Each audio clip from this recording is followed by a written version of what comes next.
परमेश्वर के धन्य नाम की महिमा हो। प्रभात मनन के सत्र 2793 में आप सभी का बड़े प्रेम के साथ स्वागत करता हूं। आइए आज मनन के लिए हम पढ़ते हैं प्रकाशित वाक्य अध्याय 3 पद 20। देख मैं द्वार पर खड़ा हुआ खटखटाता हूं, यदि कोई मेरा शब्द सुनकर द्वार खोलेगा तो मैं उसके पास भीतर आकर उसके साथ भोजन करूंगा और वो मेरे साथ। इस वर्तमान युग के अंतिम समय की अथवा कलीसिया युग के अंतिम समय की कलीसिया की दयनीय अवस्था को पढ़ी गई पद सूचित करती है। प्रभु कह रहा है, देख मैं द्वार पर खड़ा हुआ खटखटाता हूं, यदि कोई मेरा शब्द सुनकर द्वार खोलेगा तो मैं उसके साथ भीतर आकर उसके साथ भोजन करूंगा और वो मेरे साथ। मान लीजिए मेरा अपना धन से मैं स्वयं बनाए गए घर के दरवाजे पर मैं आकर खटखटाते रहूं और मैंने मेरी जो पत्नी और बच्चों को मेरे घर में रहने दिया, वे यदि मेरी आवाज नहीं सुन रहे हो और मेरे लिए दरवाजा नहीं खोल रहे हो, तो उस समय मेरी मानसिक अवस्था क्या होगी? क्या मैं अत्यधिक दुखी नहीं होऊंगा? वर्तमानकालीन कलीसिया को देखने पर प्रभु की भी मानसिक अवस्था यही है। प्रभु ने अपना लहू से जिस कलीसिया को खरीदा है, उस कलीसिया में अन्य कई लोग हैं और चीजें हैं, केवल प्रभु नहीं है। कलीसिया के हेडक्वार्टर के नाम में वाटिकन नामक एक देश ही है।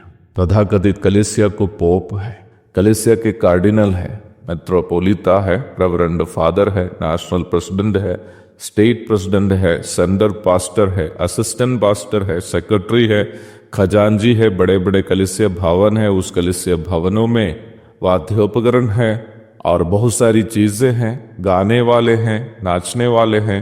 केवल कौन नहीं है? प्रभु नहीं है। प्रभु दरवाजे के बाहर खड़े होकर खटखटाता रहा। अंदर खूब गाना, नाच, ताली, हल्ला, हंगामा सब प्रभु के ही नाम में चल रहे हैं। दरवाजा से खटखटाने वाला प्रभु की आवाज कोई नहीं सुन रहा है। भारत के सबसे बड़ी पेंटेकोस्टल चर्च IPC अथवा इंडिया पेंटेकोस्टल चर्च के मुख्यालय जो केरल में मेरे ही गांव में है, पिछले दिन कुर्सी और संपत्ति के लिए नेताओं के बीच में हाथापाई चल रहा था। पुलिस आकर दोनों पक्ष को शांत की। ये वर्तमान में केवल पेंटेकोस्तलों की हालात नहीं, लगभग सभी तथाकथित कलीसियाओं की हालात है। प्रभु के नाम में बहुत सारी सेवा, बहुत सारे काम, बहुत सारे दिखावाए जारी है। कोई इस बात से चिंतित नहीं है कि इन सेवाओं में प्रभु की उपस्थिति और अगुवाई है कि नहीं, क्योंकि प्रभु की आवाज सुनने के लिए किसी के पास समय नहीं है। यहाँ पढ़ी गई पद में प्रभु बाहर खड़े रहने का अर्थ क्या है? कलीसिया में प्रभु की अनुपस्थिति क्या सूचित करती है? प्रभु की आवाज सुनने का एकमात्र विकल्प या एकमात्र माध्यम प्रभु का वचन है। वचन पढ़े बिना, वचन को महत्व दिए बिना, वचन की शिक्षा को सुनने और समझने की इच्छा के बिना हम कभी भी प्रभु की आवाज सुन नहीं पाएंगे। यीशु मसीह ही वचन है। वचन देहधारी होकर हमारे बीच डेरा किया, जो हमारे प्रभु यीशु मसीह है। यूहन्ना अध्याय 1 पद 14 से 18 तक प्रभु यीशु मसीह वचन का सारांश और निचोड़ है। यूहन्ना 5:39 यीशु मसीह को जानना ही अनंत जीवन है। यूहन्ना 17:3 जो लोग वचन से प्रेम करते हैं वे यीशु मसीह से प्रेम करते हैं। यूहन्ना 14:23 पहला यूहन्ना अध्याय 2 पद 4 और 5 कलीसिया के बाहर खड़े रहने वाला प्रभु यीशु मसीह वचन को महत्व नहीं देने वाली वर्तमानकालीन कलीसिया को सूचित करता है। यारो, ये एक भयानक अवस्था है। वचन की शिक्षा को महत्व नहीं देने वाली कलीसिया यीशु मसीह को ही बाहर खड़ी की गई कलीसिया है।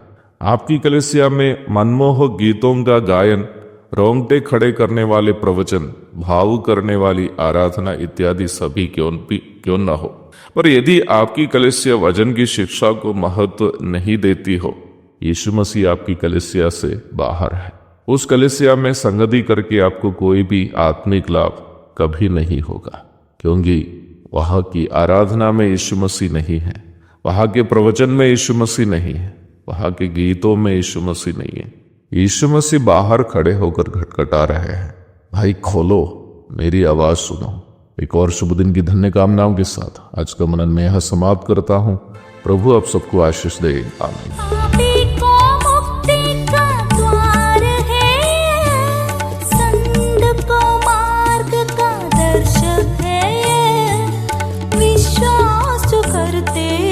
उसके लिए अनंत जीवन का साधन है ये है वचन, प्यारा वचन, यीशु मसीह का प्यारा वचन, ये है वचन।